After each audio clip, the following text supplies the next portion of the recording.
So yan na siya guys, kita nyo pag titingnan dito nakikita na yung trunks tsaka yung mga pads nya. Yan, nakaklaro na siya yan guys.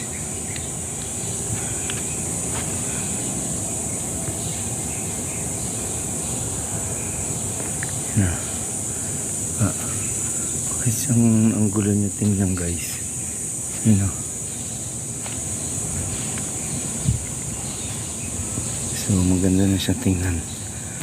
Alright. Oh. Mas malinis siya tingnan ngayon kaysa kanina. Yung maliliit na yun, nakita nyo na yan. Tatanggalin pa natin yan. Yan. Alright. Okay, so alright.